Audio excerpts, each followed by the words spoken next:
there's a lot happening, for example, at Disney. And I think that Bob Iger, with Brendan Carr now in the FCC slot, is going to have to say, is it really worth it to have this ABC company where everybody's embarrassing me left and right? Is it really worth it? Do I maybe need to think about doing something just a little bit different with some of the programming matters?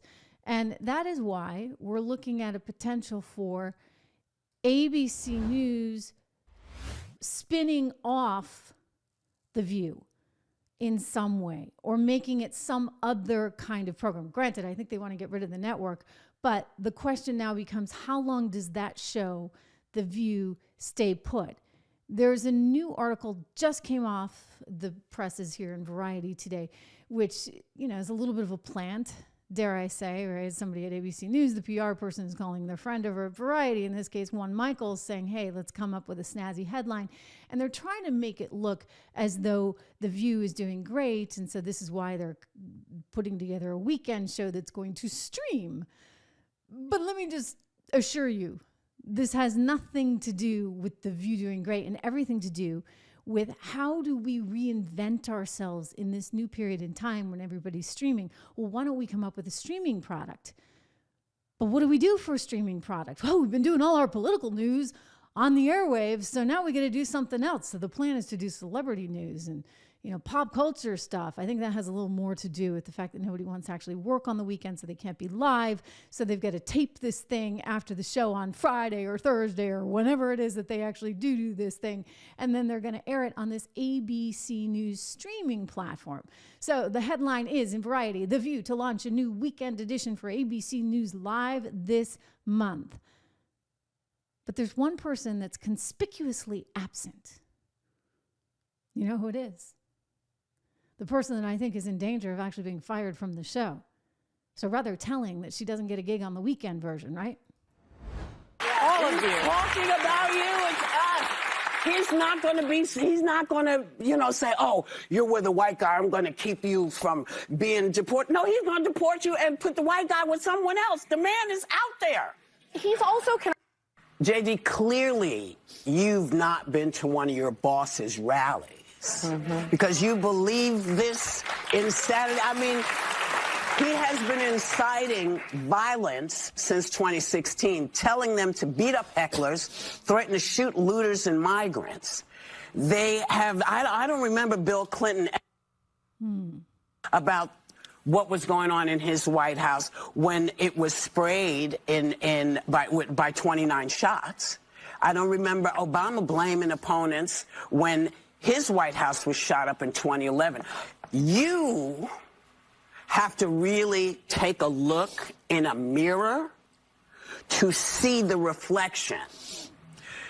One of the reasons that everybody has survived is because the Secret Service has been doing their job.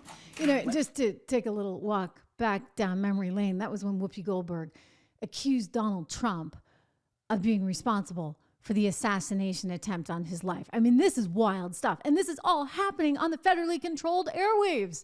She's not doing this on the streaming product.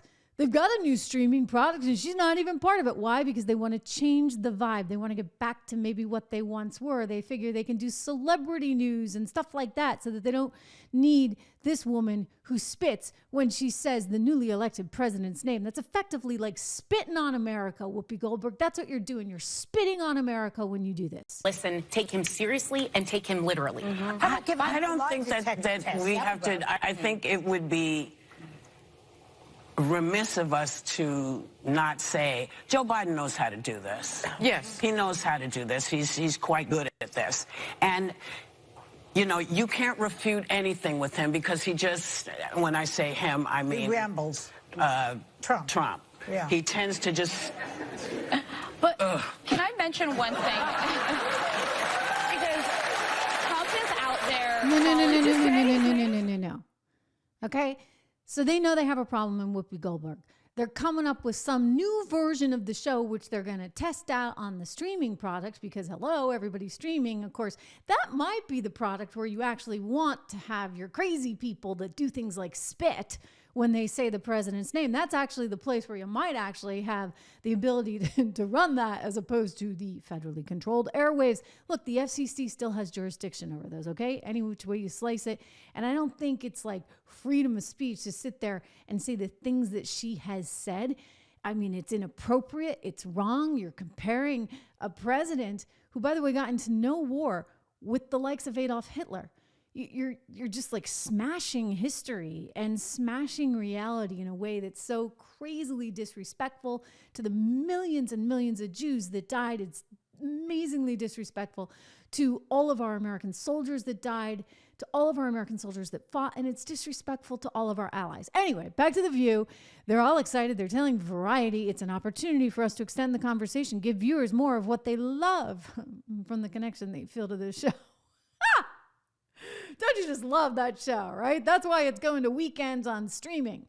This is Karen Guilford, the senior president of digital media, ABC News Group, and Disney Entertainment Networks. We really think the Weekend View, in addition to what we've done on podcasting, it's going to have a great short form and social presence for the show. It is the next frontier. Okay, well, I'll give you this. It is the next frontier. It's just fascinating that you're choosing to ignore all political content, to not put Whoopi Goldberg on there, all at a time when Bob Iger is getting blasted by the likes of Brendan Carr.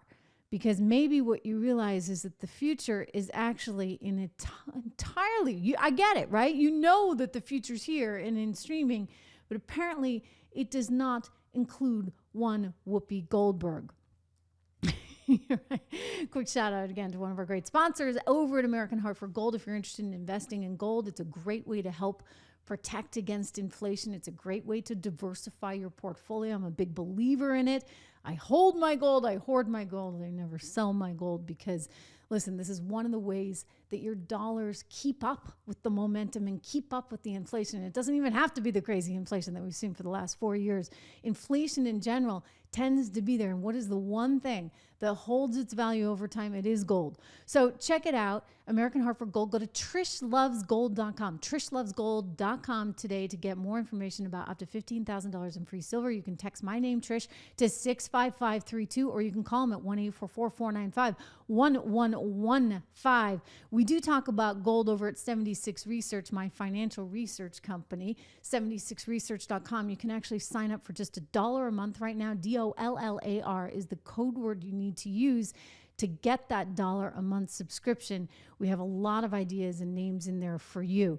And a reminder, of course, to subscribe to this show. It's important right now, right? This is the new frontier. It's the next frontier. And this is authentic, and this is true, and this is real. And some of that stuff over at the quote unquote networks like ABC, where they're wearing clothespins to hold up their jackets and make sure they're cinched and they look really, well, they're not the real news, okay? They're really not. They're very exaggerated. They're very cliche. They are very artificial. And I think that what just happened there with David Muir and the clothespin is actually a really terrific and unfortunate for him example of just exactly what they have become, a caricature of themselves.